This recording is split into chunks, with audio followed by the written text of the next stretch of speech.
Vortex! Why are you here? I'm reviewing your action figure. Duh. Hello, my baby! Hello, my honey! Hello, my ragtime gal! Son, you've kissed my wife! Baby, my heart's on fire! More Age of the Primes figures are starting to emerge. And among the highly anticipated are updates to the Combaticons.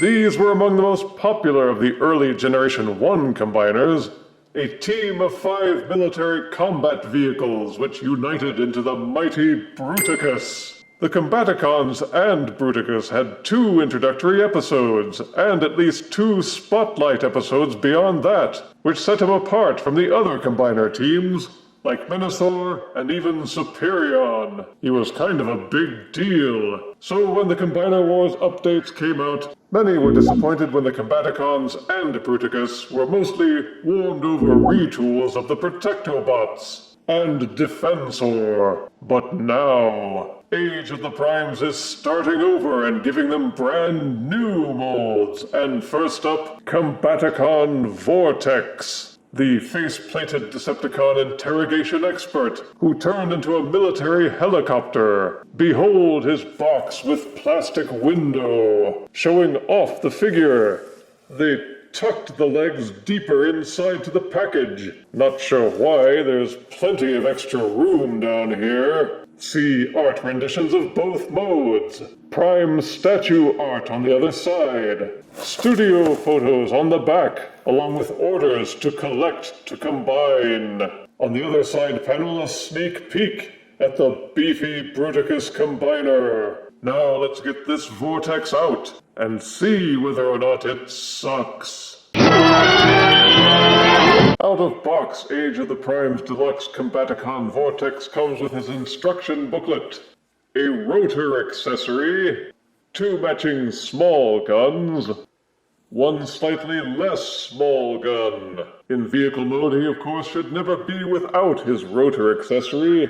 It's 5mm port compatible. You can keep them folded up so it's only 2 blades, or split them apart to give him a 4-blade rotor. Behold Vortex's alt mode, a combat helicopter. Many are already speculating that this mold will be used several times for Protectobot blades and perhaps Alpha Bravo. And you can understand why. Because as copter formers go, Age of the Primes Vortex is pretty dang good. At 2.7 ounces, the heft is decent for a deluxe. He doesn't rattle when shaken, and turn him as you will, you won't find any glaring hollowness. The robot parts are also well hidden, with the exception of the robot head, but to their credit, they at least gave it a plastic cuff to disguise his face. It holds together well and doesn't feel loose or floppy. Covered in gray with black windows and purple highlights, he looks the part of a combat chopper. Nothing seems out of proportion,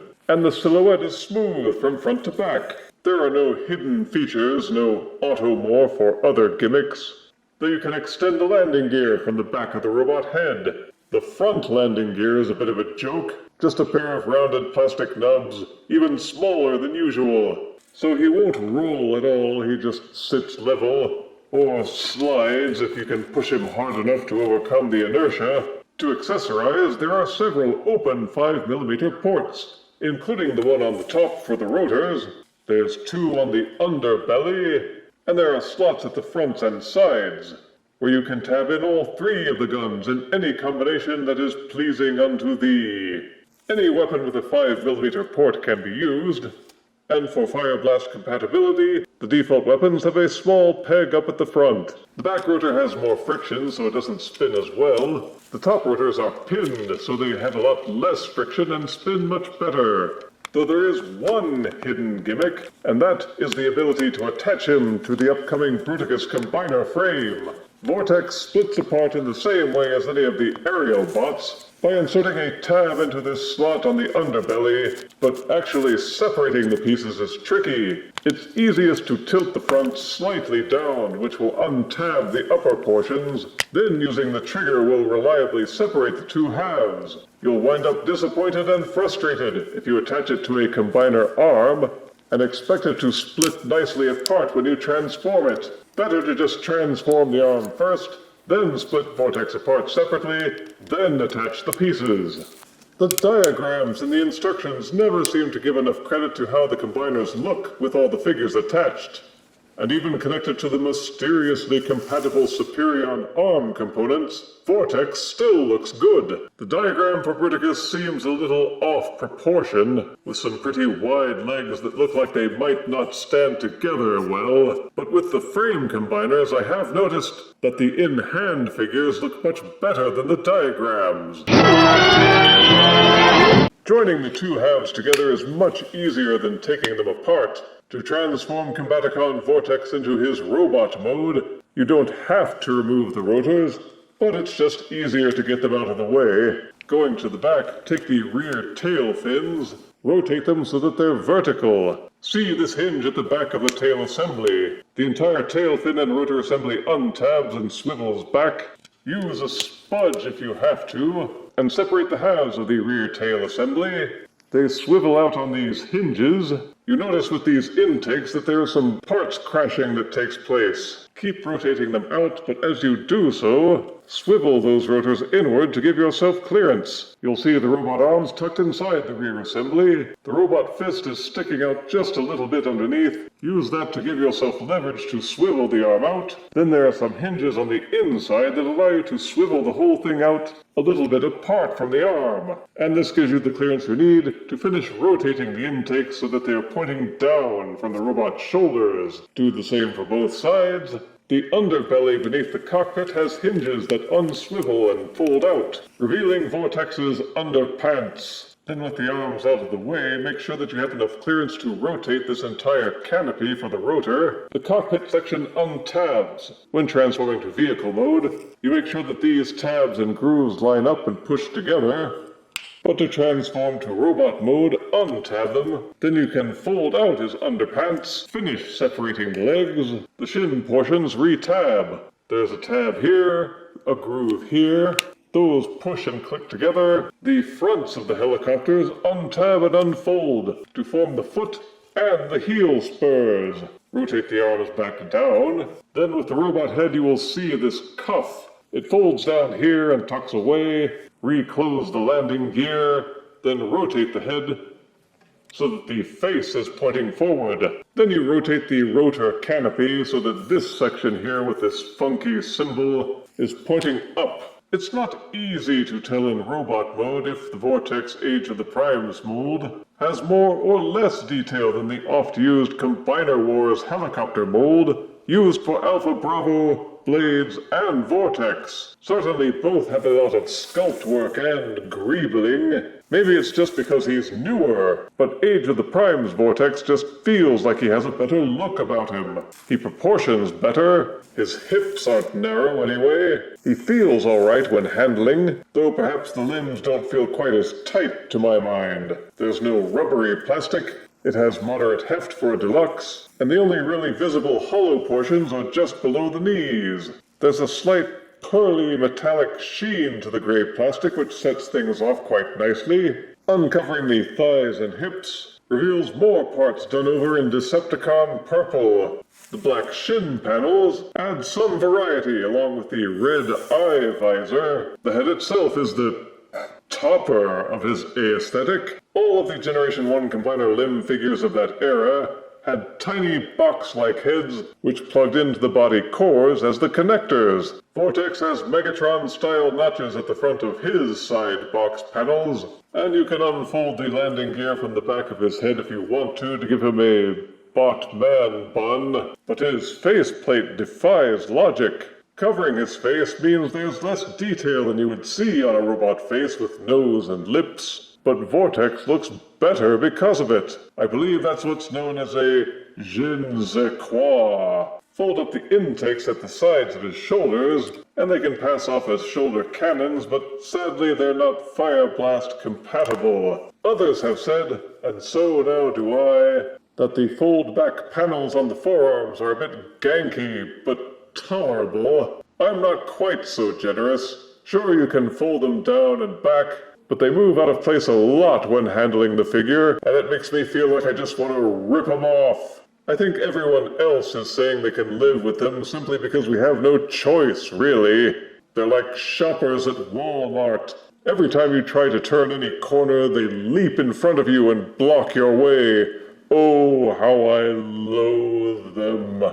But like others, I will put up with them just because they're attached to the rest of Vortex. And the rest of Vortex is cool enough to make up for it. Even so, the arms and their annoying floppy panels have a port in each hand, in each forearm, and on the back of each panel, all of which can be used to plug in the weapons, and that includes the rotors, which you can use to give Vortex his whirly-durly rotor shield. The port on his back can also still hold the rotor. There are also ports on the front of each shin, and at the base of each toe. So, however you choose to arm up your Vortex, you have a number of options. Go figure. See what I did there? Vortex sports good articulation. The head is ball-socketed for full rotation, and there's a decent amount of waggle to it for tilting left or right, or nodding forwards and backwards. Each shoulder will do a full rotation. Watch out for the rotors, though. They're also hinged to square outward. Upper bicep swivel, 90-degree bending elbows. There's no wrist articulation, but these panel doohickeys are hinged down here to swivel back and forward, which doesn't make them any less frustrating. There's full waist rotation. Each leg will kick forwards this far, and backwards equally far. They'll also kick outwards.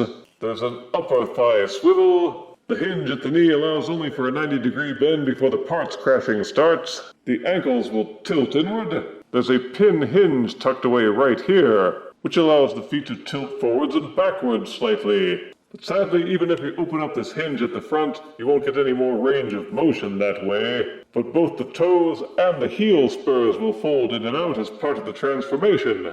Spin the rotor canopy out of the way, and you'll see a 3mm port at the back of his butt, so he can be used with compatible figure stands.